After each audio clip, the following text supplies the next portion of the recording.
Национальный парк Энрике Алая Эррера, расположенный в прекрасном городе Богота, Колумбия, объединяет в своем огромном пространстве разных посетителей, очарованных огромной зеленью среди серого хаоса города. От небольших игр до театральных групп и концертов парк приветствует всех, кто хочет посетить его, чтобы провести спокойное и приятное время. Длинные луга, пышные деревья, а также спортивные и культурные достопримечательности, расположенные здесь, предлагают посетителям насладиться невероятной атмосферой прекрасного парка. Чудесные дни проходят в самом важном парке колумбийской столицы. Никто бы и не подумал, что среди такой красоты и спокойствия, такого счастья, среди такого мира произошло одно из самых темных событий не только для города Боготы, но и всей страны. Ты действительно понимаешь, где ты стоишь?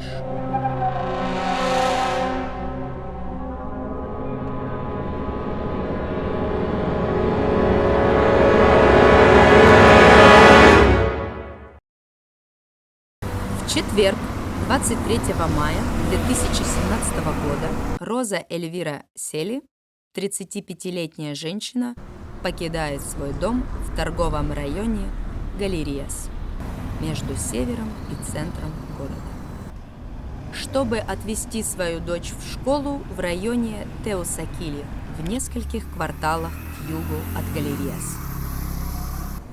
Прощаясь со своей дочерью, Роза Эльвира направляется к своему рабочему месту в районе Чапинера, который возвышается на восточных холмах, где у нее был собственный бизнес по продаже сладостей, снеков, а также минут на мобильный телефон.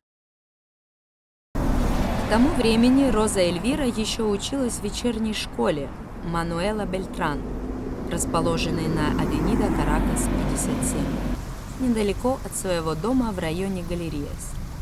Здесь она заканчивала предпоследний год обучения и готовилась получить аттестат об окончании школы. После рабочего дня Роза Эльвира забирает свою дочь из дневной школы, оставляет ее дома и около 6 вечера сама идет на учебу. В этот день, около 10 вечера, Роза Эльвира выходит из школы в сопровождении мужчины, который учится с ней. Они на мотоцикле отправляются в один из баров города Чапинера. Именно после этого произойдет невообразимое. Около 2 часов ночи мужчина, с которым Роза Сели отправляется в бар, привез ее к реке Арсабиспо, национальный парк Боготы. По данным службы экстренной помощи, около 5 утра поступает звонок. «Помогите, помогите, я умираю». Это были крики о помощи, которые Роза Эльвира успела отправить, находясь в сознании. Звонок прерывается.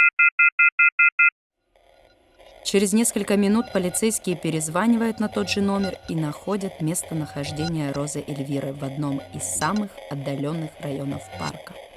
То, что они там обнаружили, скорее принадлежало фильму фон Триера, чем самой реальности. Розу Эльвиру нашли жестоко изнасилованной. Она лежала в луже крови с рваными ранами на шее и руках. У нее был удар по голове, ножевая рана на спине, синяки на лице, и она была голой от талии до пояса. У нее была серьезная рана в области интимной части, которая кровоточила. Но она все же сумела попросить помощи. Розу Эльвиру доставляют в больницу Санта-Клара. Медицинский персонал, который осматривал Розу Эльвиру, говорил, что никогда не видели ничего более жестокого.